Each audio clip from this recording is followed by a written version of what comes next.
Good morning, everybody. We have a good number of people here already, but I am just going to give it another minute or so to let more people trickle in, and then we will start. We are recording this meeting, and the recording will be made available, uh, uh, as will the PowerPoint that we're going through.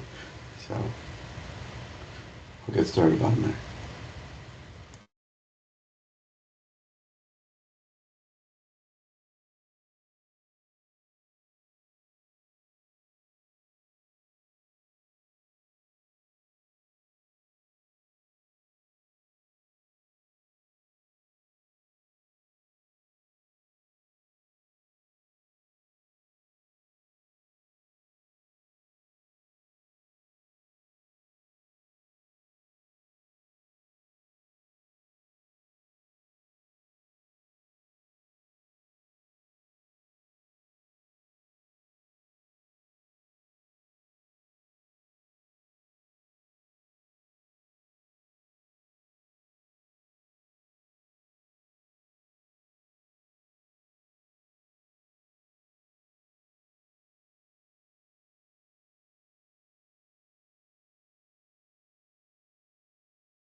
Okay, thanks for coming, everyone.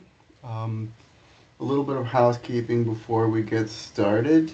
Uh, we're going to have possibly some time for questions at the end, but in the meantime, please, everyone remain on mute so we can move through the material. If you have questions, put them in the chat. Um, and Jennifer is online and will be periodically interrupting me with questions, so we'll try to stay on top of those. But anything that we don't get to during the meeting, we will follow up later. Again, the meeting is being recorded and is going to be posted online, and I will send out a copy of the slides. Many of them you've seen before, but we'll send them out early next week, probably. Okay.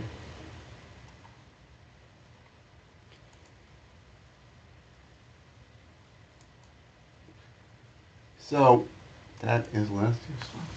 So, we're here today because we are rapidly approaching the new program year in CSD Cares. Um, so it seems like the beginning of the program year is a long way off, but in fact, the application has already been online for a month, and placement is going to happen next week, which means children will begin to receive offers. So we are having some issues with our systems. I think everyone is aware of that. So right now we're going to take a look at the things that we can do to set up the new year and the things that might be delayed. So our systems we're using are all pretty much working right now, but the issue is that they're not speaking to each other. So we'll get into that in a minute. But our goal, again, for the upcoming year is that new children will be enrolled and funded. This will be done quickly. I don't want to continue talking about that throughout the year because we have other issues that we need to get to. New children, again, are coming through Schoolmint. It had been hoped that we would be switching to a new system for this year, but we will not. That may come into effect for the 26-27 application. Um, we do need to have attendance taken, and as we continue to roll things out and make improvements, we need everyone to stay on top of it. We have knowledge-based materials. We'll be holding periodic trainings, but when we roll something out, we're asking you to try it, and if it doesn't work, ask for help, start a ticket, and so on. And that way, together, we can all work through the bugs and get the system fully implemented. So here's what we're going to cover today. As I said, the new year is happening. In fact, it's live in CSD Cares and has been for a little bit. Um, a, a bonus of the feature, one of the things I do like about the new system is that we can run two program years simultaneously. We do not have to end this year in order to set up next year or enroll children in next year. So this year will continue to function in CSD Cares through the end of August, but next year is already up and already live. That means we can start things like setting up classes and even enrolling children prior to the beginning of the year and while we are still involved in and taking attendance and so on for the current year. So then we will talk about the things that we can and should do now in Schoolment and what's already been done in Schoolment. And then the next is how we're going to set up CSD Cares for the coming year. Okay. So, as I said, the system is live in for the new year. We have a new program year which was created back in March, and by the end of April, we had put we have program options in. So your site should have, if you serve 3 to 5 children this year, you should have a 3 to 5 center-based program option for 25-26 already existing in CSD Cares. So after this presentation, we're asking to go in and look for it. You should also have funding sources. So if you're funded for Preschool for All, you should have a Preschool for All funding line again in CSD Cares. And that means you should be able to actually start enrolling children into the next year's program already. And we're about to go over how you can accomplish that.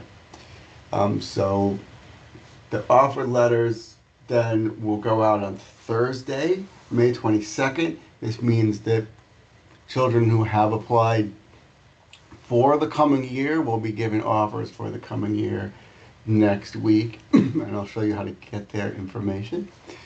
And then the start date for the new program year will be September 1st, 2025.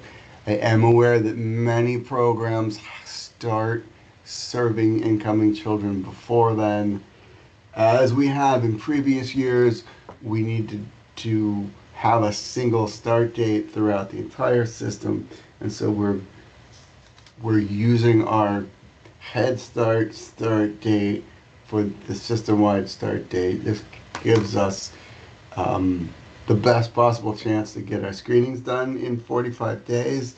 And it gives you an easy to remember 45th day and has us all, on the same page, so it's easier to monitor. What we have already done, in close cooperation with Chicago Public Schools, is we set up the initial capacity matrices in Schoolment. This is where you have identified how many slots are on each line. Meaning how many kids have to be homeless or how many need to be below 100% of federal poverty and so on. What we did for this year to start off with is based on whatever was in there 2 weeks ago, basically. So we mostly cloned the current year seat capacity, but we did make some changes, which I'm going to go over in a minute. We also created offers for potentially returning children. This means for children who were not aging out of their current program, so they've turned 2, but they're still eligible to be in an infant toddler program, or they've turned 4 and they're still eligible to be in a preschool program. We have given them an offer for next year. So the good news to that means that families remaining in the same program who are already enrolled do not need to reapply in Schoolment. So we're going to give them an offer for next year. So the potential downside of that is we know that from year to year when we guess who's going to return and then we see who actually returns, the real number is about 90%, pretty reliably. So about 10% of the kids who have offers to return will not be returning. We just don't know who they are. If you do, so when you look in the system again and see who has a returning offer, children who you know are not going to return, you need to decline them. Until they are declined, they are still taking up space. Oh, you have the volume up? That's the volume. Someone is not muted.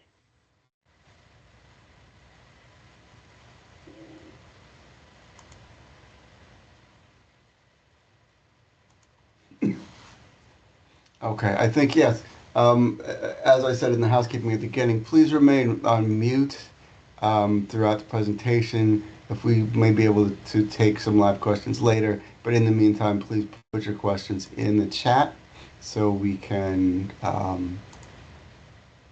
we'll follow up on them from there. Okay. So again, as I mentioned before, we also created new program options and funding allocations in CSD Cares. So let us know if those are not correct. I will say, first of all, I do believe that the numbers for your slot allocations are not correct yet because I put them in based on what we had last year, and then we did send out some approvals for slot increases at a number of agencies. We're working our way through those, but I'm not going to sit here and promise that that's all accurate yet, just that it's in there. But the important thing is you do have a funding line so you can enroll children. Okay. So, Schoolmint.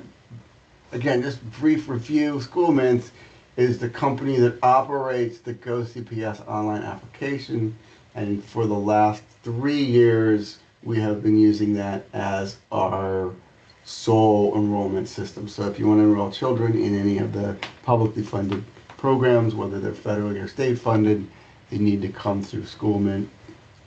This is because so many of our slots are held by CPS.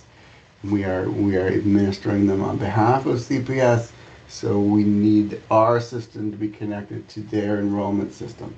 The only way to do that is to go through the Schoolmint application. At this point, there is not a direct connection between the CSD Cares platform in Salesforce and the CPS enrollment system. So the way to make sure someone is enrolled in both systems is to go through Schoolmint, and that's why we have that system. So we did put a capacity matrix in place for everyone to start with. They are not necessarily correct. There is a way that you can update them, which again I will go to for a minute.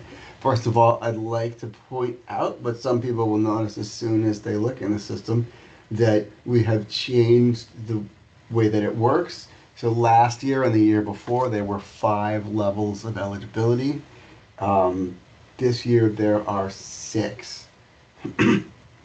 So we expanded our level to add a new category that is between 100 and 200% of federal poverty. It's like 130. So to make that clear, rather than having another one of these opaque names, we just called it HHS 130.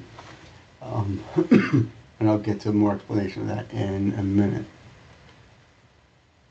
So this is what the levels mean. So level 1 is our slots that are reserved for categorically eligible children, by which we mean homeless children, foster children, or children receiving public assistance. Level 2 is below the 100% of federal poverty. Level 3 is below 130%, and so on. So if you have, for example,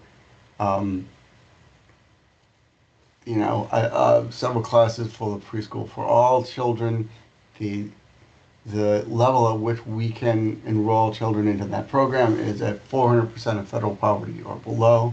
So you could put all of your slots there. You may also want to be reserving some slots for more needy children, so you may distribute them throughout to make sure that you are able to serve and show that you're serving the neediest families. Um, so level 3, again, is the new one, and that means that the old levels 3, 4, and 5 correspond to the new levels 4, 5, and 6. With level 6 being the unrestricted bucket now, that means that that is a first come, first served. It does not um, restrict people based on income. Now, the other thing to know about these buckets is that they waterfall, which means that if you are eligible for level 1, you are eligible for any slot at any of them. If you're eligible for level 2, you're eligible for any slot that's 2 through 6, but not level 1 seats, and so on. So it's not that if you put two children at 2 slots at level 1, you can only enroll 2 homeless children. It just means those slots are reserved for children of the highest need. But if they're full, those children are also eligible for less restrictive slots. So why did we add one? And why did we add some points for some agencies, but not for everyone? So here's why. So it's a Head Start thing. It is from Federal Regulation 1302.12D, which allows programs to enroll an additional 35% of participants who don't meet the criterion of being under 100% federal poverty. Um, so based on our ongoing experience of under-enrollment, we have concluded that our efforts to fill all of the seats with people eligible based on the regular eligibility have not been successful, and so we are moving to then accept some children in an additional category in the hope of maintaining our uh, enrollment from now on and not receiving any further reductions. And everyone who was at the meeting yesterday knows exactly what I'm talking about here. So what we've done is we moved maybe 30% of seats to the new line. It's a little bit less because we have to round down. So if you have 8 early Head Start slots at a site, 3 is too many, so you can only put 2 children in this category. So again, we did this because we need full enrollment. A lot of people have found that with our rising minimum wage, if you're a family size of 2 that is a first-time mom with 1 child who is working enough hours to qualify for childcare, that family is over income and was not eligible for our early Head Start services. This is a big part of why, particularly in our Child Care Partnership Program, we have been chronically under-enrolled. So we are trying to meet the needs of these families by adding them. So if we don't directly fund you for Head Start or early Head Start, because that means we don't know how many slots you have and you have those from some other source, I didn't give you any when I put out the initial capacity matrix here. That does not mean that you can't use them, right? If you say, well, I want to put 6 slots on that line then, and I don't have any currently, you can, and I'll go through how you do this in a minute, you can go in and edit the matrix in Schoolman admin. I have to approve those. Usually I can get to those within about 24 hours. So again, you will be able to adjust your matrix. So what you need to do, again, after this presentation is go into the system and look at it. Well, no, actually, next week, what you need to do is go in the system and look at it. Because I don't believe that you will be able to see the 25-26 capacity matrix until placement goes live on Thursday. So next Thursday, make sure to go into the system and see if you need to make any changes to the levels of eligibility. And if you don't have any slots at the new level 3 but want them, you just click the edit pencil and add them. Also, if you have them but decide you don't need them, you can move them back to wherever they were before or whatever other line that you want. Just remember, At this point, we are all expected to maintain full enrollment. So if your enrollment is more restrictive and you're not able to be fully enrolled, we suggest you loosen up a little bit and allow some slightly higher income families to take those seats. Okay, again, this can only be used for up to 35% of your Head Start or Early Head Start. If you're funded through us, we'll be monitoring this because we know how many seats you have. If you have your own grant, obviously, we don't know how many slots you have where, so be mindful of that to make sure that you don't admit too many children that you're then not able to report KR. Okay. So, what do you need to do? On May 22nd, you need to visit Schoolman Admin to see who's applied. At this point, I'm pretty sure everyone is familiar with how to get there. Um, if not, this is the place you get to where when you click Review Results and Options from the list of applicants. I believe I'm going to get to that in a minute as well, because there are some commonly asked questions that I want to go through here.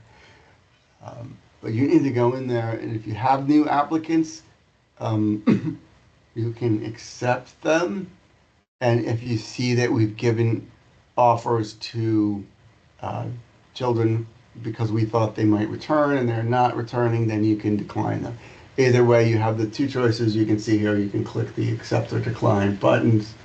Again, these don't take effect immediately. These are status changes that will happen on the overnight run. So if you click one by mistake, you can still undo it on the same day as you clicked it. Okay.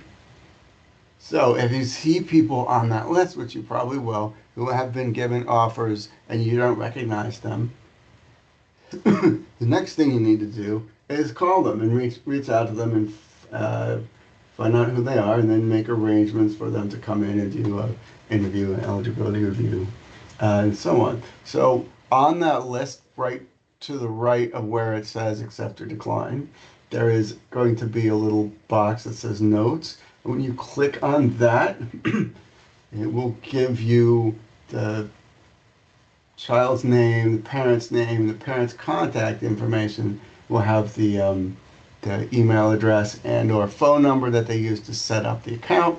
So you can then get in touch with them and say something like, "Hi, I'm from ABC Daycare. Good to meet you. I see that you applied and we're giving an offer. When can you come in?" So anyway, it's kind of hidden, which is why I'm going over that. But if the system gave them an offer, it will give you either an email address or a phone number or both. You just have to look in the notes. Okay, so the next thing is you may look in there and see, well, these children we wanted to enroll, and they have applied and we have accepted them like offline, but they're waitlisted. What can I do? So there are several reasons that this happens that are really only one reason. And that reason is there's not a slot that they can be offered. So either there aren't any seats at all, or those that are in there are at a level of eligibility that they don't meet. So that is the really short version of it. So the first thing is, if the site is full, then it will not give offers to anyone else. So at the beginning of the year, since right now it hasn't gone live and there are no offers, this should not be a big problem. I don't think in the test runs that anyone showed up as completely full on the first day. However, as you get through the year, just a note, CSD Cares and Schoolman don't really talk to each other on an ongoing basis. So the way it's supposed to work, when you accept someone in Schoolman, the information will come over to CSD Cares. But if you drop someone in CSD Cares, it does not automatically drop them in Schoolman. So you do need to go back to Schoolman admin and decline children as they leave. Otherwise, they continue to take up seats. So a lot of sites may not be full in the real world, but they are full in schoolment because the children haven't been declined when they left. So to decline this or accept offers, it's all the same place. In Schoolmate, you click on the Applications tab. And this will give you a list of who has applied to your center. And then click on the button that says View Results and Options. You can't see that initially. You can go to the box that says Apply Saved View and hit Standard View. You can also search for anyone at all. Usually when I'm going into Schoolmint, I just go to the search bar and I type in like Bob or something to search, because when it looks for someone with that name, it'll find them, or it won't, but it will take you to the standard view, and then will be a View Results and Options button for you to click. So when you do that, it will give you a choice between looking at the children who are offered or looking at your seat matrix. For now, we're looking at the first option, which is children who are offered. So you can go and decline children here if they're no longer with you or if they were accepted in error. Now, if someone has been enrolled for some time, they usually fall off of the offer list at the top of the admin screen. And so you will only see them in the list of all applicants below. So again, just like I just showed you when you're looking for the parent's contact information, if you look at children who are accepted already in the program, you go to the notes box, which after they're accepted is called the details and notes, but it has the link to that parent information. But it also, once you've marked that you verified documents, it's got this little box that says verification complete. If you uncheck that box and then refresh the screen, they'll show up at the top and you can decline them. So it's a hidden feature. Nobody is ever going to figure that out playing around, because it's just a weird way to do things. So that's why every time I talk about this, I go through this slide just so you can know there is a way. It's just tricky. Okay. The second reason is that the site does have vacancies, but that the applicants don't qualify for those seats, meaning that you have slots at 100% of poverty, but the family is applying, and based on the application, their income is 150%, so they're not being offered that slot. If that's an ongoing issue, and you need to enroll these children, then you need to create a seat for them to take. So this is where you go back to Review Results and Options again, and this time you will click on the capacity request. This is what takes you to your capacity matrix, which again looks like this. So if you need to adjust this to take children at a different level of eligibility, you click on the pencil there, and then you can put a new number in. So in this test case here, it says there's 15 seats at this level. You can go in and you want to add a couple more because you have a couple children who are stuck on the waiting list. You can go in and change that number to 17 right here. This will create 2 more seats that those children can take.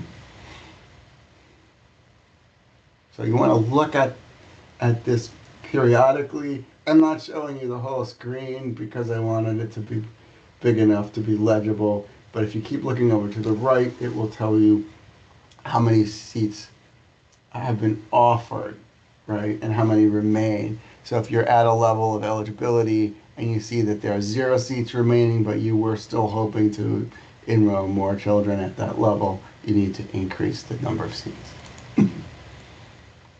Okay. So here is that looks like when you hit the pencil. You can add the proposed new capacity here.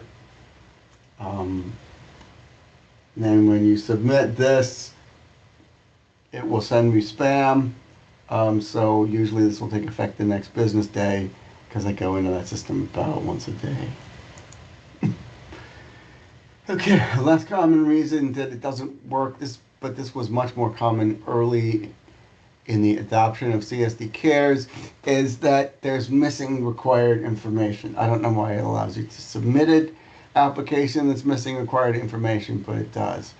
So if you don't, for example, fill out the family income area, then it will not make an offer because the system makes a distinction between I have no income and I have not filled out the income page. So even if you have no income, you need to create one that says no income. Also, this screen is just really twitchy. So when you put a dollar amount for income in there, do not use a comma. It will not be able to read that and it will not make an offer. So this is another reason children are stuck. Instead of $30,000 a year as 30000, you put 30,000. It's looking for a number. It doesn't know what to do with the comma, and it won't make an offer. So that is another common cause of children being stuck. Okay. So as I mentioned before, Schoolmint is the only way we can enroll new children at this point. And it needs to be that way because we need to get a CPS ID for all of our children. And this is the only way we can do it because nobody at DFSS has access to the Aspen system that CPS uses for enrollment. So when we say everyone needs to come through Schoolmint, the parent can submit one, or you can submit one on their behalf, but not as yourself. You still have to pretend to be mom. So you go to cps.schoolmint.com. Here you can create a new account with an email or phone number for the parent. You really want to get one from them if at all possible. So it will send them notifications. You'll be able to then log in as yourself and see the application once there is an offer. So this is how you do it. You need a new profile, in other words, for every family. It will also cause a problem if you're logged in as yourself through the single sign-on, and then you add a bunch of applications because the system is going to think that the child has 50 siblings, and that again it causes it to behave strangely sometimes. So again, for re-enrollment, children who are returning to the same program do not need to reapply in Schoolmint.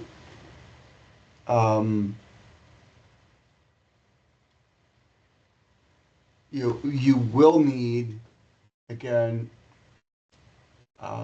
you will need to designate them in CSD Cares and to do that before the year ends. So I guess the exception to this is once it comes to May 22nd and you log in and you look at the children who have offers and you say, I have returning children who are not on that list, I can't help you anymore.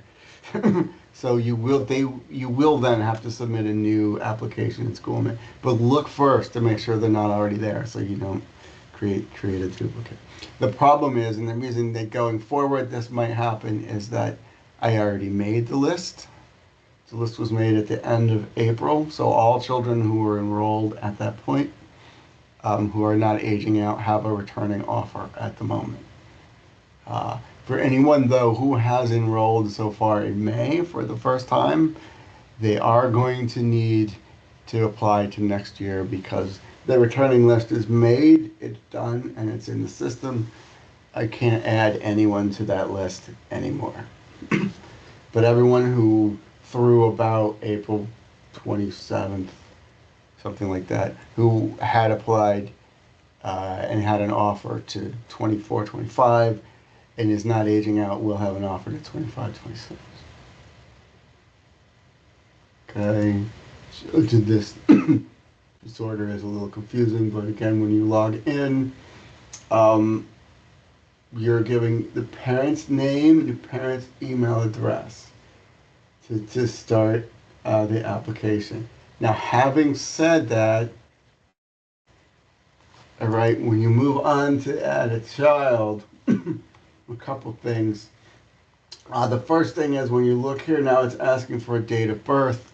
That's the child's date of birth. Not when it says applicants, that means the child, not the parent. So we did, when we were looking at returning offers, we did have some weird things where we had some birth dates that indicated that the child was 20 or 30 years old. All right, we're not looking for mom's birthday here. We're looking for the child. That is true even for prenatal applicants to home visiting program. So you still want to put the child's birthday in. Child's birthday is in the future. That's fine. In fact, that's how the system knows to offer you the the prenatal application. So I've heard from a number of people who cannot figure out how to put in a pregnant mom as an applicant, and this that's related. This is the issue that's come up. We're not looking for a birth date that says mom is 28. We're looking for a birth date that says the baby will be born in October. So once you have a future birth date in the system, then it will open the application for prenatal. Craig, we have a few questions. Okay, thank you. Let's hear them. So someone is asking which day in May. Which day in May? Well, that can be two things.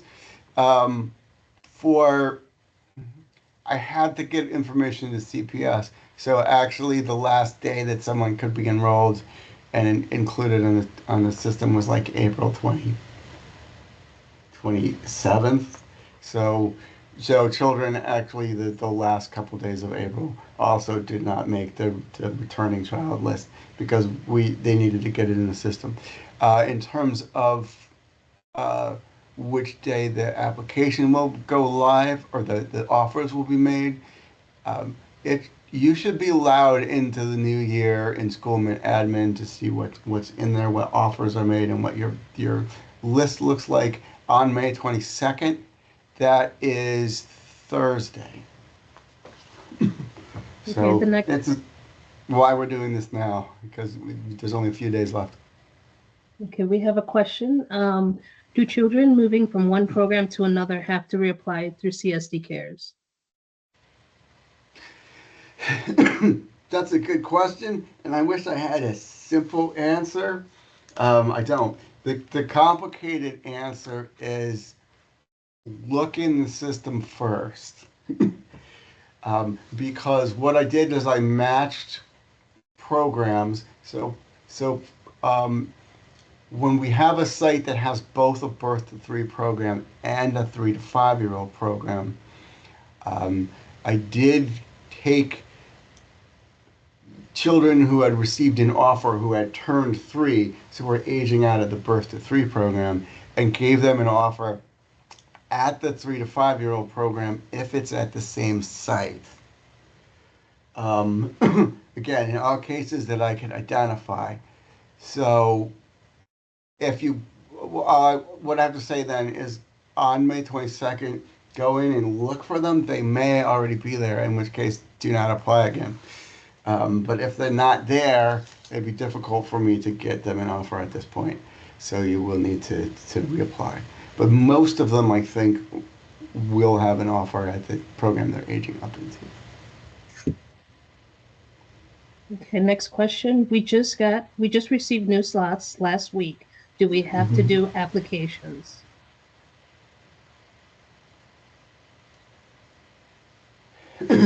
Well, yeah, I mean, if the children who are occupying those slots are not in CSD cares, you're adding them for the first time, then you have to fill out applications for them. Yes.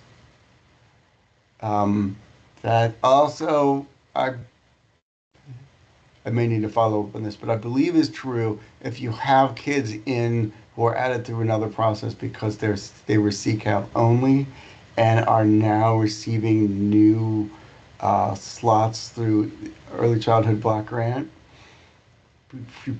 I believe you still need to apply through SchoolMint now because some of the questions that are required for enrollment are not being asked by the CCAP application. Next question, if a child is staying in the same program model, for example, EHS, but switching classrooms, do they have to reapply? No, they do not. If the child is in the system now at one classroom but at another, you'll be given, I mean, you can transfer them now if they're moving now, but we will need to create new classes for everyone, and I'll get to that in a minute, for the new program year, and then re-enroll children. So you'll just be able to go to the new class and enroll them with the start date of September 1st. And you don't have to wait till September. You can do that like next week, basically. And they do not have to reapply.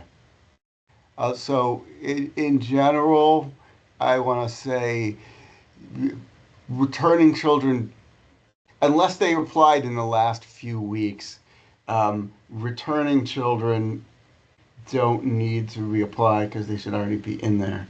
But if you're adding new children now, they're not going to automatically show up next year because we didn't know about them. Okay, next question, returning children don't have to reapply enrollment, which I believe you just addressed. Next one, how can we remedy prioritizing children on our waiting list from walk-in appointments to in CSD cares, meaning they were waiting for an opening before those who have applied in CSD cares? Should that be done at the site level? Yes. So if you have an active waiting list and you're wanting to bring in specific children who are waiting, the way you can handle that in School Mint is when you go to the same screen where you would change the number of points, you can check a box to put the children in, or to put that line in stop mode. So that means when a seat opens up, it's not automatically going to make an offer to anybody. And so then what you do, you put it into stop mode, and then you would go ahead and decline the child who's leaving. And so now we have an open seat, but it hasn't been offered. At that point, you can start a ticket, and I can give an offer in Banyan, which is the system that does the selections. I can do that on the back end, even when they're in stop mode. But if you're doing this, don't forget that you did it, because I've done that with several people before, and what happened is then, like, a few months later, I get a ticket that says, we're not getting any offers, everyone's being waitlisted. Why is it? And the answer is because we put it in stop mode. So as long as it's in stop mode, it's not going to automatically make an offer. So you'll need to start a ticket and tell us which children are prioritized on your active waiting list, and then we will go in and accept those kids. Okay, I think we have one more question, Craig. If a child drops before integrating from Schoolmint to CSD Cares, how do we go about capturing that data during their time of enrollment? Well, what I would do is enroll them and then drop them. So when someone comes into the system from Schoolmint, it's going to automatically give them a program enrollment start date of September 1st. So what you can do is accept them, wait for the data to come over to Schoolmint, and then immediately decline the offer. You won't lose the information that is in CSD Cares because they don't actually talk to each other like that. Okay, children transitioning from one program option to another. So for example, 0 to 3, transitioning to 3 to 5, will they need a new application? Well, okay, so let me be very clear about this. We did, like, the Schoolmint is funding neutral, so we did see children who were aging out of early Head Start at a site that had a preschool age program. We did give them a provisional offer. But I want you to be aware, under federal regulations, A child does need a new application of a sort because their income verification from early Head Start doesn't continue to be valid. So you need to get new what you need to get new documents. You need to have a eligibility meeting again to gather those documents, and then they will need a new household income record and CARES, which you can create without having to reapply. Um, so they don't need to reapply in school mint if they're already there, but they need to be redetermined as eligible. Um, and again, that then will be good for 2 years. So that'll be the last time. Okay, I think we can move forward, Craig, for now. Okay. Hello. Hi, Mr. Craig. How are you doing? I'm doing okay. Yeah, I'm sorry. So I have a two question. The first question, do you have any deadline for the Chicago Early Learning application?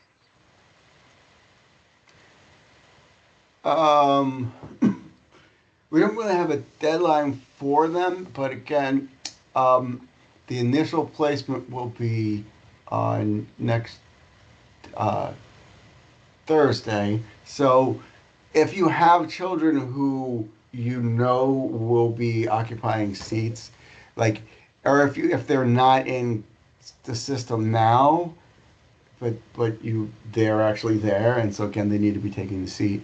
Um, you really need to submit an application by Thursday So because is if we do initial placement and they're not there, then they won't be occupying a seat. So the system will think there's a vacancy and will offer that to the next eligible person, which might not be the child that you're trying to get in there.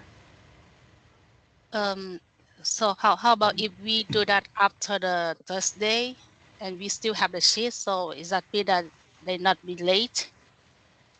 It's better not to be late because again the system will make offer. So you may want to go in there if you have children that don't have applications yet and go and put that whatever level of eligibility they need, put that into stop mode so it doesn't give that seat to someone else, um, and then complete the application. Otherwise, it might, you'll. Yeah. What we don't want is to make an offer to a family, have them come in, and then be telling them, "Oh, we don't actually have space." Yes. So that's Okay. what Thank stop you. mode is for.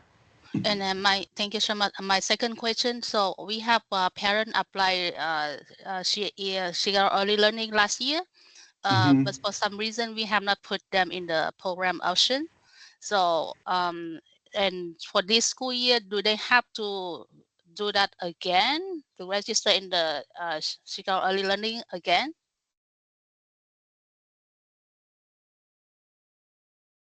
Like, Unfortunately, I think that uh, they do because if they didn't have an offer for last year, then they won't have a returning offer. Now, if they did have an offer, but the information just didn't come over to CSD Cares, they still do have a returning offer.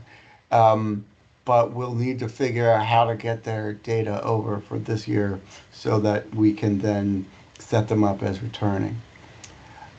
because like the rollover process gonna be for the children who are already in the funding program, That's correct. right? They're for the Right. children who Yeah. are already here. And these children, they are in the schoolmen already, but Hmm. they didn't go to the funding program, so that's why they still in the schoolmen.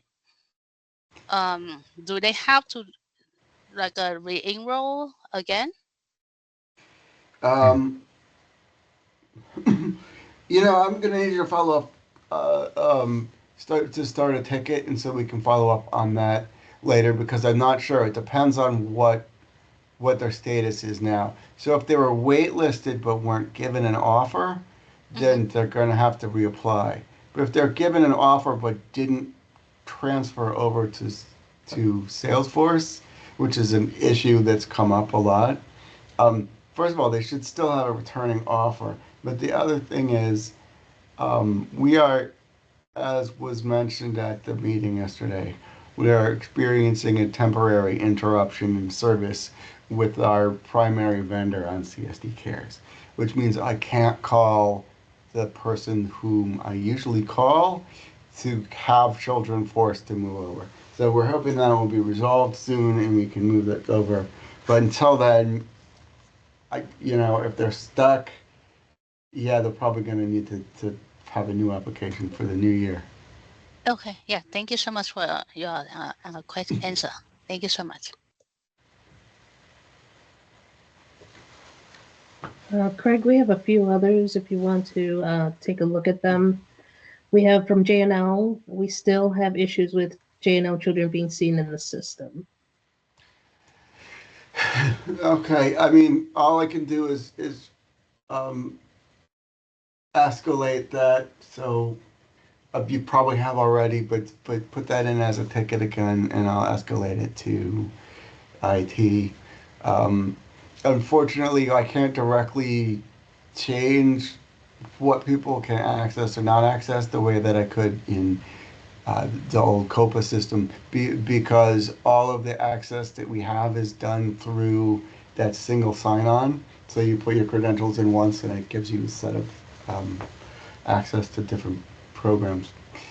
And because that is a separate system, any changes that anybody else makes to access in either CSD Cares or Schoolnet actually gets reset every night and it'll put you back to whatever your status was at the beginning of the previous day, unless it gets changed in that system. So IT needs to do that.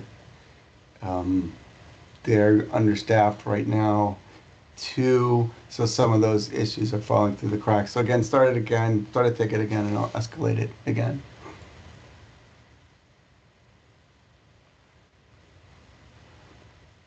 We have some programs still having issues with children appearing in CSD Cares. Yes, so again, at the moment, and it's been this way for several weeks, I don't want to go into detail on this because we're going to post it online. It's going to be there forever. But at the moment, our vendor is not available. So in the past, we've been able to follow up with the vendor on these cases where the kids weren't appearing in cares, and they were able to make stuck children come over. So again, we're not able to do that with them right now. I know that people are working on getting a solution to that issue soon, and so I'm hoping that we'll get them back soon and be able to resolve those issues. Unfortunately, we're looking at early June, I think, because some of the key discussions are being had next week. Okay, I think we can move forward. Okay, so I'm going to move forward.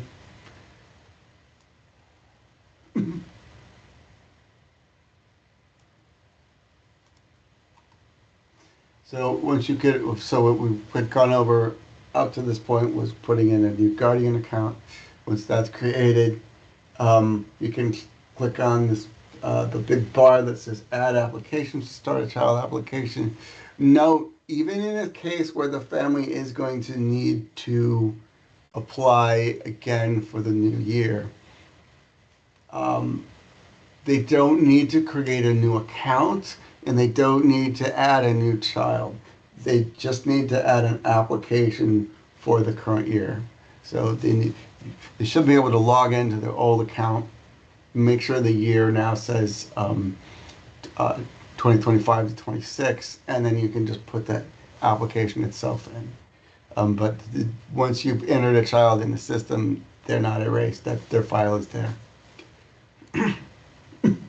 So then again, we'll go to the view results and options menu, which you get to from the list of applications in Schoolment, and then accept any of the children who you've put in so that their information will be set up to come across. Okay. So this whole piece that we've talked about, this is what we need to do right now. in Schoolment.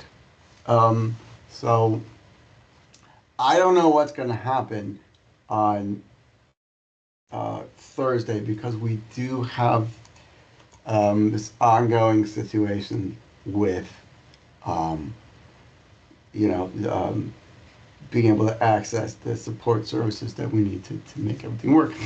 So it is perfectly possible that you will go into the system on Tuesday, click accept for the people that have offers, get their information, call the family, and yet the child will not be sent over to CSD Cares. Right? I do not know that that will work automatically. We may need a vendor to come in and do something. And if it does not work, again, it will be early June before that connection is made. Because what we're supposed to do in CSD Cares is working, and what we're supposed to do in Schoolment is working, but the two systems are not speaking right now. It's the problem. So it's likely that everything will stop coming over from the one system to the other for a couple weeks. That just has to do with the fact that CPS is moving to a new system, a new server, and I don't think that our server will know where to find it until it gets some work done.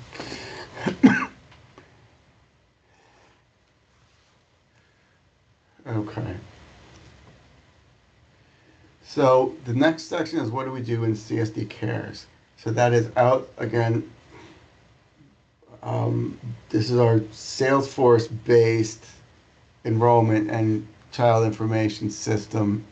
So and it's separate right now from Schoolment. So there are a number of things that we need to do now, and I do mean we need to do them now, even though it's not completely up and running, because some of them are time sensitive and don't work if they're not done in time.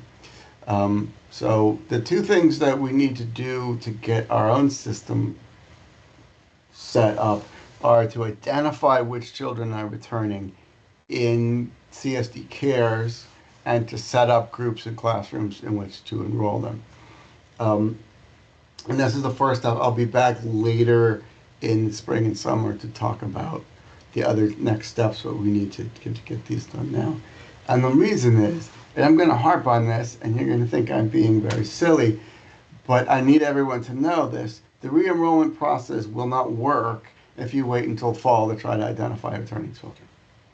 All right, the way that identifying returning children works is to take active enrollments, that's current enrollments in CSD Cares, and say these children are coming back.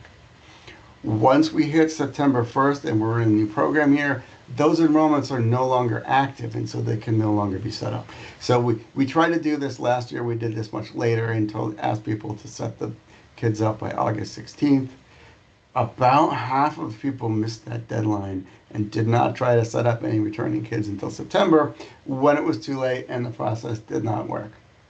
So just be aware that this needs to be done in the summer. In our previous information system, which was called COPA, the way that system works, you could not roll over to the next program year before setting up all the children with a status for next year. So you had to go in and say, yes, they're returning, no, they're not returning, for every single child in the system before you could start the next program year. CSD Cares does not do that. And it doesn't do that because it has already started the next program year. So 25-26 is live in Schoolment.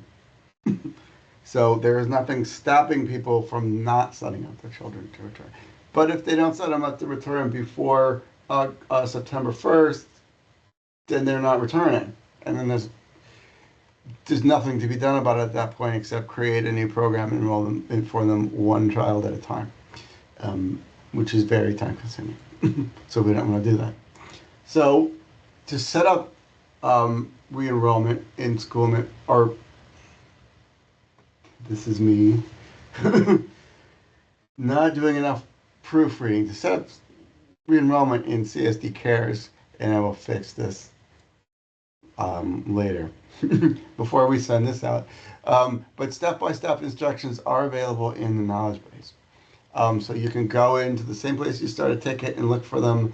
There is like a walkthrough training, and there's a video and other materials. But I'm going to present a brief overview today, and then I'm going to, working live and without a manette, try to do this process in the training site so you can see what it actually looks like. So we'll get to that in a minute. So what we're talking about is active enrollment. These are children who are currently enrolled. So we're setting them up to return next year. And that's why it needs to be done by September 1st. Otherwise, they're not active and we can't set them over. So this is a pre-rollover activity. We need you to do it now. So I'm just gonna, because people missed this last year, I'm gonna say this several more times, which you may be feeling is really dorky, but hopefully you'll remember. The re-enrollment process won't work if you wait until fall to try to identify them. You need to do it now. Okay. So here's the brief overview, and then I'll do the for real. From the active program enrollments list, and I'll show you how to get there. So from your list of program enrollments, you need to go to the active ones.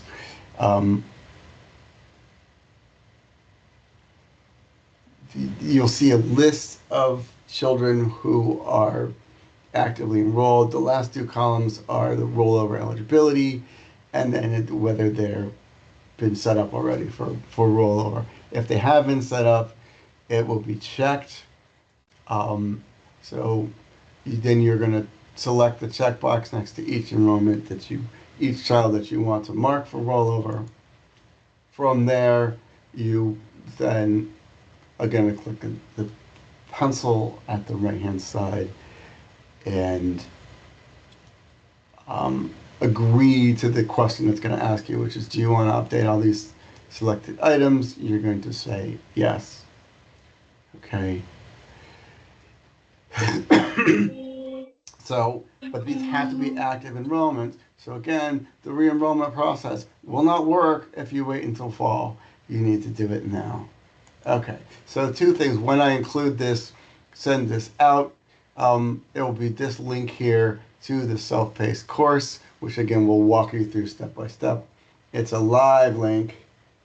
So that should come through in the PDF, and you should be able to just click it and go directly there and do that.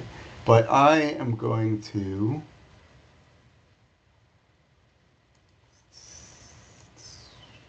go to system. So here is the new system. I'm looking at the training site, so these are not real children. So the first thing is, when you go here, I'm going to show you your own view here. So this is what most of you see when you look in CSD Cares. So here is your landing page. All right. So, and the thing that we're looking for is the one that's hidden. So you look at the menu at the top of the screen, you don't see it. But if you look under More, we have program enrollments. Okay. So, and it will show you nothing because Salesforce always defaults to recently viewed. So we're going to change that and look at active program enrollments. Here we go. So this is what I'm talking about here. Now we've got the last two columns, rollover eligibility status, and then this is rollover student. They've hidden the names just to make this difficult for you, but if you hover over them, you can see what the columns are. So these are all these school-age children here. Again, these are fake kids. These are all made in the testing environment. But you can, if those are returning, you can return them too. These are all aging out. Okay, so here are my 3 to 5 kids. Here are my 3 to 5 kids. Okay, so I want to work with these. So the first thing I want you to notice here, we don't keep the menu at the top, but this column is the rollover students. So once you set someone up from rollover, you'll be able to tell because they'll have a checkbox next to their name in this column. So that means that child has now been set up. Okay, so I did that the other day because I was trying to make sure that this worked before I showed it to anybody else. All right, so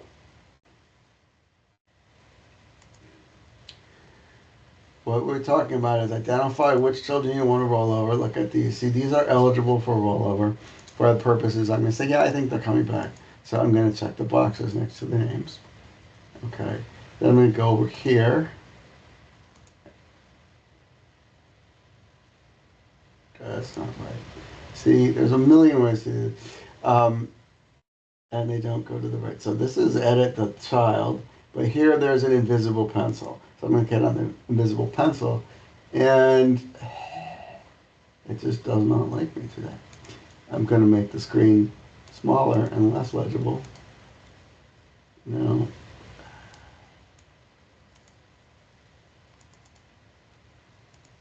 Okay. All right.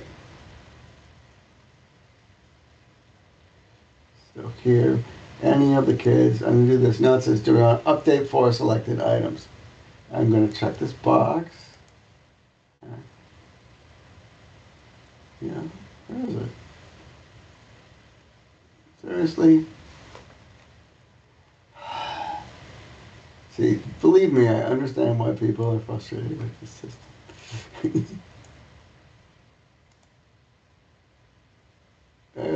It's hidden.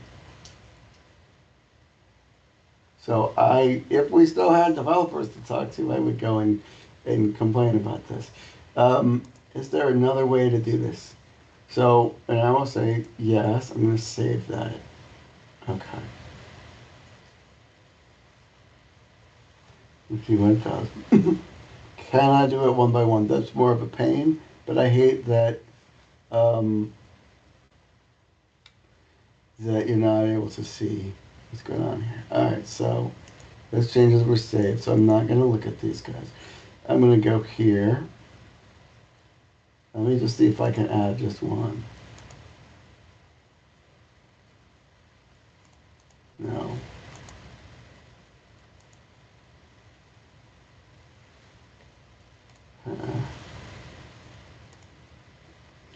All right, so I checked these two manually. I'm going to hit save. Does this work?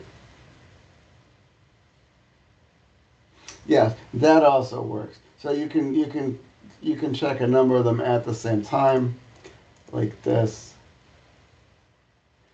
or you can set them up one at a time. Either way, you notice when the changes are saved, there's now a box next to them, so you can see that these guys were set up for you. Yeah, update, yes. Okay. So this is all you need to do from your list. And the reason that we have to ask you to do it, we can't set them up for you, because this screen will only show you the first 2,000 children on the screen in the system. And that's fine for you, because I don't believe we have a single sub-grantee agency here who has more than 2,000 children. However, when I log in, I see everyone, and so I can only ever work with the first 2,000 names. The rest of them I can't access, so I can't set them up, because they have disabled the filter, which means I can't filter down to agency and second. I've asked for them to fix this, but again, that's an ongoing problem. Okay, so that is all that you need to do, is go in and make sure the box is checked, identifying which students are rolling over to the next year. Now, when that's done, though, that's not all we need you to do, because I need you to then tell me that you've done that. Let me see how that works. So this, again, here's the test sites from the training.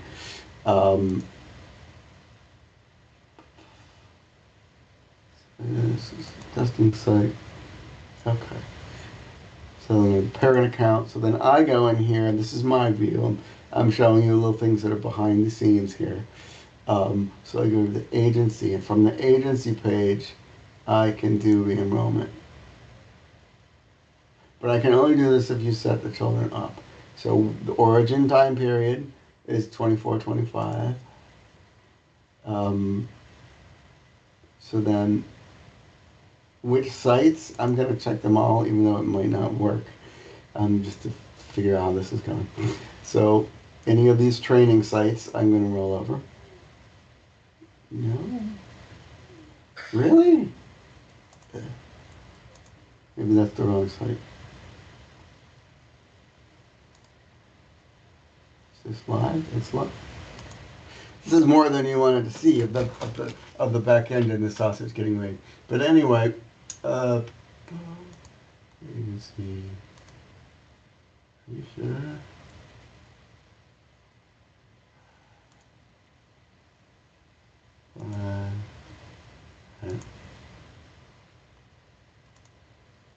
No. Okay.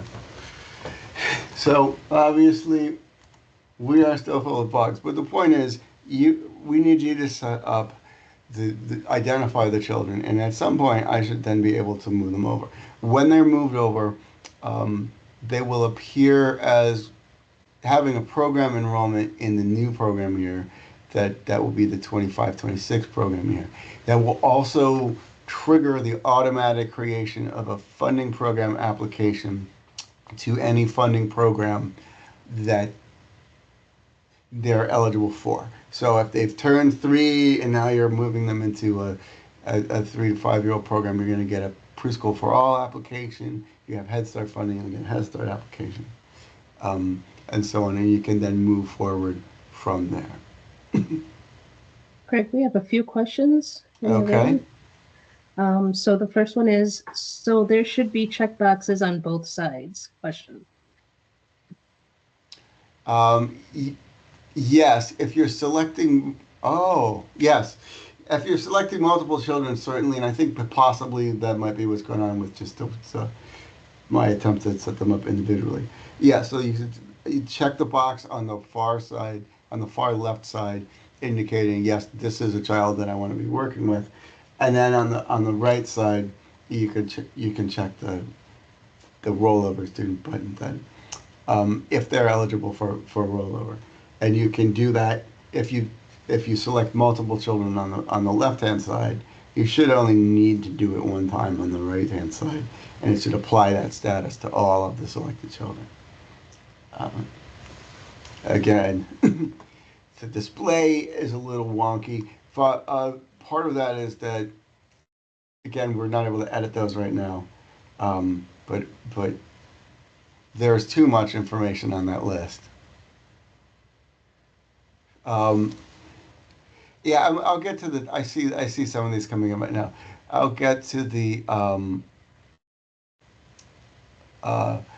due dates in a moment, or maybe right now. So no, we don't need to set them all up for rollover in CSD Cares by May 22nd.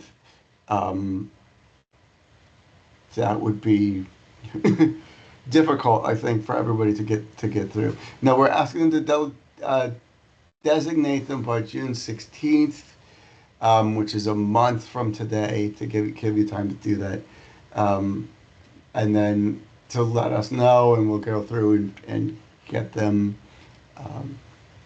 then site by site enrolled at in their new program options. We want to have them there because we'll come back then. Besides that, we're not really going to ask you to do much for the coming program year until after pretty much everyone is going to go out and have some fun for the 4th of July weekend. So, because it's Friday, and so everyone's going to have a nice long weekend, and we knew after June 16th we're not going to push for anything until you come back. But then the week of the 7th, like tentatively the 9th, but we'll see. I'll follow up with everybody. We'll have another session, and we'll talk about what we're going to do next. I'm hoping that the vendors are back with us at that point, and we have resolved a couple of the other bugs. But either way, we will start then with coming back and talking about how to then make sure that funding is applied to the returning children and they're in the right classes and so on. But we'll do that in July. We just need the initial step done now. Plus, I know we can do this. Spoiler alert, like we set up the new eligibility bucket in school mints, but it's not in CSD Cares yet. It should be by the end of the summer. So for those children who you will now be placing in the 100 to 130% bucket, you can't yet. If you try to apply funding right now, it's just they're gonna fail the requirement check, and it's gonna say they're not eligible. But we'll have instructions about how to handle that and how to get children enrolled in that bucket in July. So again, just send me an email directly when this is done and say we set the kids up, so then I can go in and complete the process.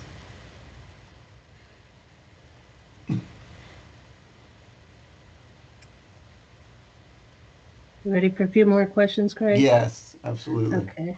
So just for more clarity, click both children returning to the same program, and if child is moving from 0 to 3, 3 to 5 should be clicked.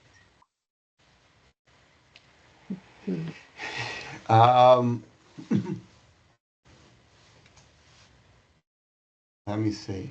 So this is something that we're gonna have to see if this is gonna work as designed, or if we're gonna need to follow up. So if you do the project, so for a child who's enrolled in birth to 3 right now, but they will be in 3 to 5 in the fall. I'm hoping that this works, but that's all I'm willing to say right now. You'll go ahead and do the same process. It should try to roll them over. They won't have a status that says eligible for rollover, though. They will have a status that says aging out. So we will try this. If that does not work, then plan B is you need to send me the name of those children, because they'll need to have funding. They'll need to have a new program enrollment in the new option. That can be added one by one. I know that we can do it here at CSD. I think you should be able to do that, but I will have to check on that. So that'll be something we'll cover in July. So we'll either have been able to roll them over to their new option or not, and if not, then we'll discuss the procedure for doing that. But if they're already enrolled in CSD Cares, and they're just aging up into the next bucket, they're not going to need to reapply in School Mint. Earlier years, we had assumed it was going to work that way, and so I think 2 years ago we said that the problem with having them reapply in School Mint, if they're already in CSD Cares, is that one of two things will happen: either nothing, because it will recognize that they're already enrolled, or it will create a duplicate. Neither one of those things is ideal, and they both require action on our part to fix it. So it doesn't actually help for them to reapply in School Mint if they're already in CSD Cares. So we will roll them over somehow, but they're not going to need to reapply. Okay, next question for clarity. What actions are we taking before May 22nd, if any? So as I've mentioned, the two systems are not communicating. So what we're talking about now, setting kids up for re-enrollment, you can start doing right now if you want to. That does not need to wait until May 22nd, because that date at the moment doesn't have any meaning in CSD Cares, just in School Mint. But in terms of what to do in School Mint, you're not going to be able to take any steps there until Thursday morning, when it will let you in. So if you go right now, if you log into Schoolment right now, I believe it does for me, it should for you as well, default now to 25, 26. And if you want to work with the current year, you have to go up into the upper right hand corner and switch it to last year. So if you're go in there now and you're logged into the current or to the next year, which is the default, and you go to applications and hit view results and options, it's going to give you an error message that says that that 25, 26 year isn't accessible yet. So that will change, I want to say 10 a.m. or so on the 22nd. Give them a little bit of time to complete the switch. But then if you go in after that point on the 22nd, then you will be able to see the offers that have been made and your matrix and so on. But before then, you can't do anything in Schoolmate because you're locked out of that part, which is because it's being tested and so on. People are going through there, making sure that everything's correct before we make any changes that are permanent and official. Okay. Next question, Craig. So if a child is returning to our program and they don't need to reapply in Schoolment, is there anything that the parent must do in Schoolment? No. No, there isn't. If they don't need to reapply in Schoolment, then they really don't need to go back in. Now, if again, if they're applying to, if they're moving up and they need to put new income information in there, they can. That should automatically come over from Schoolment, but you can also just create a new HHI record in CSD Cares. And so again, they don't need to go into the system to do that.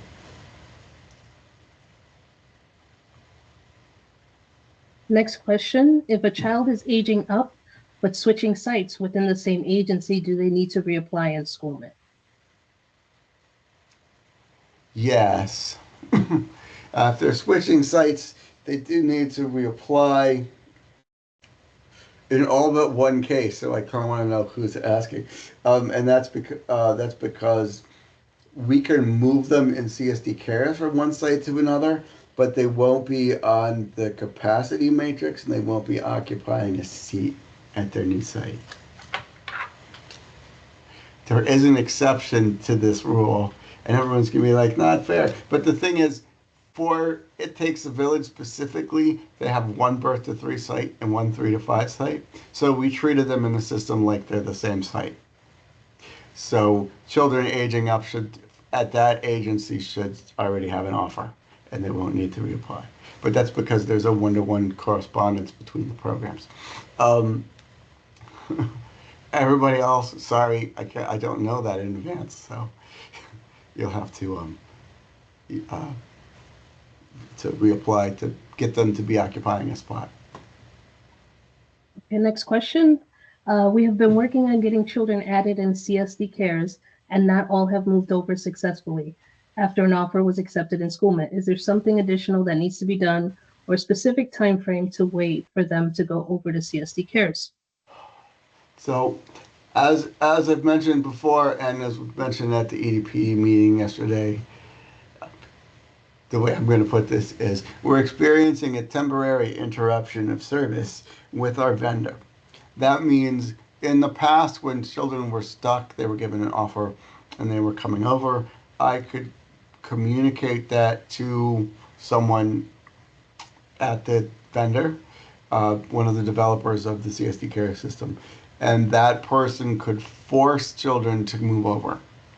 So that's how we resolved it. They weren't coming over automatically. We could follow up, escalate the case to them, and they would force them to come over. So we don't have those people right now. So if they're stuck at the moment, we're going to have to ask for a little bit of patience. Again, I think we're looking at early to mid-June for those situations to be resolved, and for someone to come in and make sure that the rest of the children migrate over from CSD cares. As a corollary to that, again, I'm not sure what's going to happen with that connection on Tuesday or on Thursday. It's quite possible that initially no one will come over from CSD cares or from schoolmate to CSD cares for a few weeks. And then, but we will get that situation solved. It's just complicated right now. Okay, next question. Do we send a list of names of the identified returning children once they have been accepted, or just let you know we have accepted them?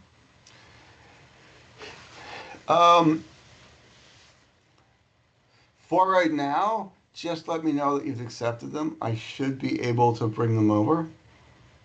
I realized I just did a demo where I was not able to do that, but I swear to you that I did it like 3 days ago.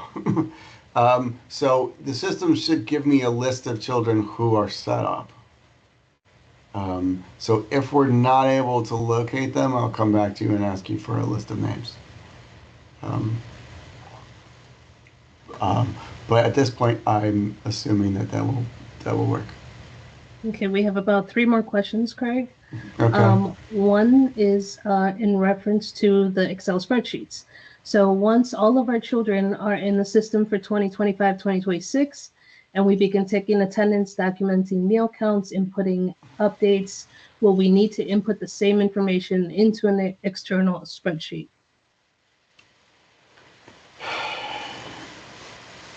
You know how much I want to say no, right?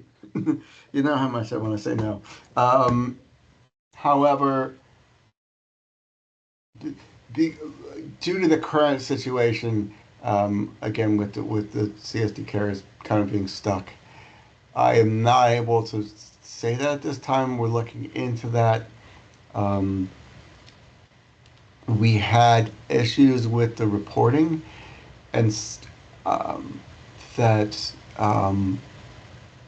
meant that we weren't able to export data from CSD cares and submit it to CPS because there was missing information and so on. And that the result of that was that we did have to do another year of this in spreadsheets. So as of right now, unfortunately, I'm going to say yes, we will have to input their information because as of right now, the report isn't working and we haven't come to a resolution of that with the vendors. If they are able to come back to us and fix the issues with reporting, then we might be able to give you the great news that you don't need to do it on a spreadsheet anymore. But we can't do that right now. So at this point, I would anticipate yes, at least initially. Okay, next question. What will we do with our 12 pre-K students who are transitioning to CPS kindergarten in the fall and want them to transition in our school age program in August, for example? What is the implication of this with our PFA funding program monthly reporting, which I believe is now funded for 12 months?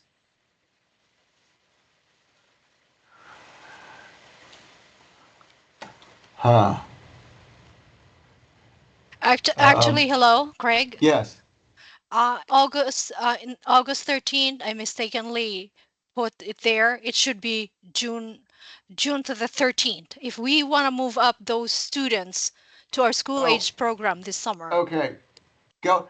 So what I'm going to say is go ahead and do that. This is a little bit beyond what we're talking about here, but while we are serving families for 12 months, the submission date for the final information for PFA and PI is now.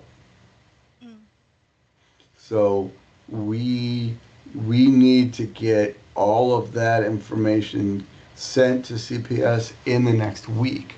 So anything that happens with PFA kids after today basically doesn't count because we're not making summer reports on the children. Like CPS is gone for the summer. Staff are on vacation. The report is made and sent to the state. It's done.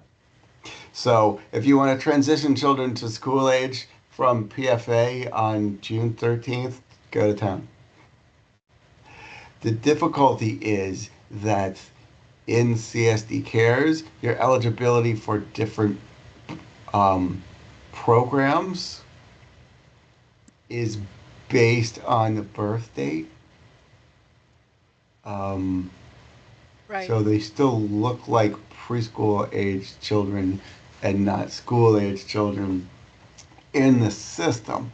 However, I don't think that the CCAP system cares as much about the model as it does about the date of birth. So you can, I assume, as soon as you transition them there, you can just, if you're billing us for a CCAP, you can go in and submit a CCAP application for the family out of CSD Cares. And if you're not, then it doesn't.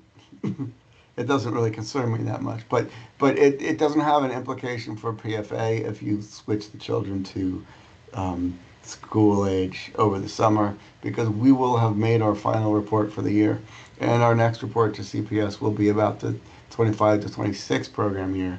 It will not be about summer enrollment in PFA. Thank you.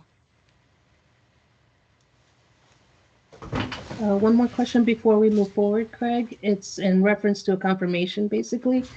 Just to confirm, children transitioning from EHS to Head Start must reapply in school bits. Not necessarily. So on Thursday, go into your 3 to 5 program and look for them. If we gave them a returning offer, then you don't need to apply in schoolment. Because it'll just be a duplicate. They already have an offer. If they don't already have a returning offer, then you'll need to reapply because they need to go on that list. But I'm hoping that I got most of them. So look before you have anybody submit an application. I think that's all the questions for now. Okay, so I move on. Just to remind you one more time, because I'm a dork, the re-enrollment process will not work if you wait until fall to try identifying them. You must do it now. Okay, so once we've done that, the next steps for returning students will be giving them funding program enrollments, class and group assignments, updating their ISB history if necessary. That is necessary if they used to be in PI and now are in PFA, and getting their developmental screenings done, which used to be able to start doing in June and we'll have them count. So again, for federally funded children, we have had a lot of flack from the feds over this for the past couple of years. You're aware that children did not get screened within 45 days. And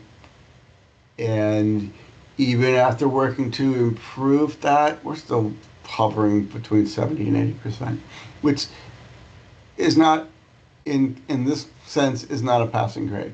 So we were talking before about spreadsheets and so on. For those of you who have been working with us and funded by us for Head Start, we're closing that off. We want all the children in there by the end of this month. If you have children continuing to enroll throughout the summer, by all means, continue to enroll them.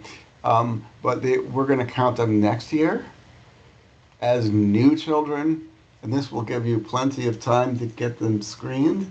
And so unless they are coming to you with an IEP or an IFSP already, we do expect that 100% of them will be screened within 45 days.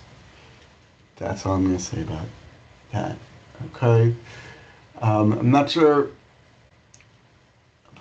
that I need to go through all this because I realize we have reached time, and there were a lot of questions. There's a lot to talk about. So I will be sending these out. So we'll go over briefly when I say the next steps are class and group assignment. What that means is um, for home visiting children, they need to be assigned to a caseload. You can create a new caseload for each teacher. They do need a new one every year. And you will know from past trainings and from these slides that I'll send out that CSD Cares helpfully renames them for you. So whatever you put in for the name of a caseload, it will be teacher name, funding source, program year. So it will say like Craig PI home visiting 2025, 2026 will be the name of it. So they may still be operating one for the current year, but you can set up next year's caseload already and enroll children in it. So again, on the teacher's page, you find the caseload button. You will put in the information. You can call it whatever you want, but it's going to call it,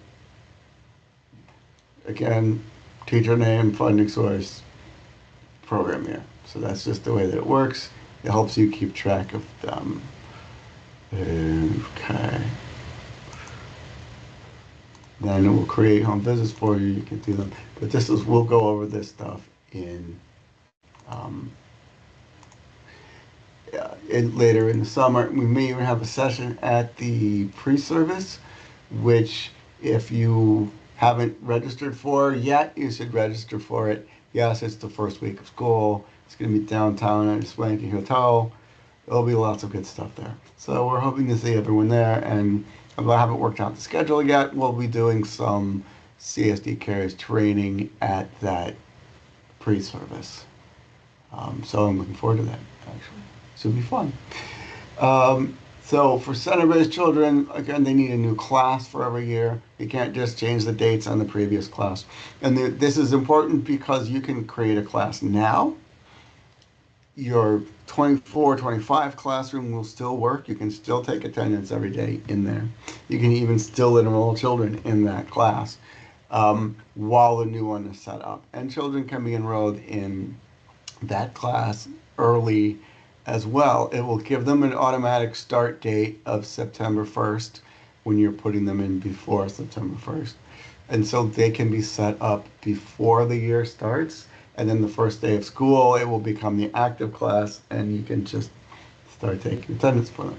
So the important thing is you may have access to the clone feature too, so you can just copy the information from last year. But the important thing is that the program option has changed. You have a new PO number for each age group and modality for every year. So the rest of this information can be the same. You do need to add the new program option, and it's helpful to rename them with the program year as part of the name, so that, because unlike with caseloads, class system doesn't do that automatically. So if you didn't note the year that was associated with the Bumblebees class, you will look at your list of classes and it will say Bumblebees, Bumblebees, Bumblebees, which is confusing. So, because you can see them all, you can see last year's classes on the list too. So you want to add the program year in just so you know which one to click. That. And then you need to add a schedule. You can continue to use the same one that you did last year. You can actually use the same schedule for every class at a site, but that means you can't close the entire, you can close the entire center, but you can't close just one class if one classroom is closed for some reason. So if you have a different schedule for every class, you can submit a schedule exception when the class is closed.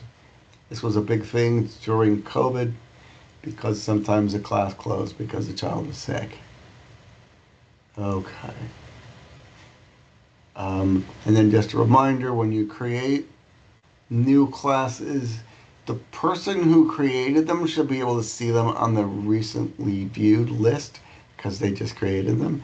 But any of your coworkers will not see a class that you created on that list because they've never viewed it before. So just remember to flip recently viewed to all. Okay. So that's the end of the presentation. Again, we're recording this. I'm going to make sure that this goes out next week to everybody. We'll also be fixing the slides so that they say CSD cares instead of Schoolmint where they're supposed to. And then I'll make a PDF of those and send that out. And as a reminder, I included a link that should be live in the PDF. So you can go through the self-paced course if you try to set your kids up for rollover and find that you are still confused. So then that's like a step-by-step demo where you can practice going through that. Greg, I have a question. Okay. The start of the year is September 1st. What's the end of the year? I think that for the foreseeable future, we are going to stick with that start date. So this year, actually, it was because the first was a Sunday. This was August 2nd or September 2nd through August 31st. But then next Okay. year is going to be September 1st through August 31st, and we foresee that the following year will also be September 1st through August 31st. We are still working to integrate CCAP billing into our CSD Care system. And it is so much easier to have each month be part of a single program year rather than try to bill for a month if half of the month is in one year and half of the month is the other year. So that's why we're sticking with the first. Okay. Thank you.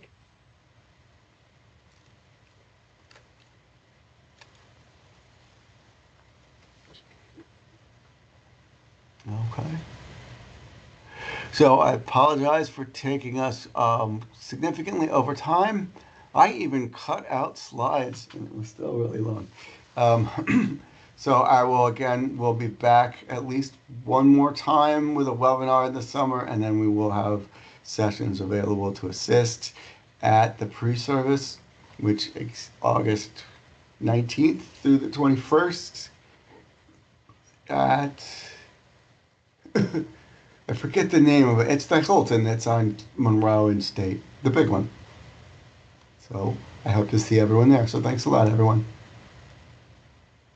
You're welcome. Thank you.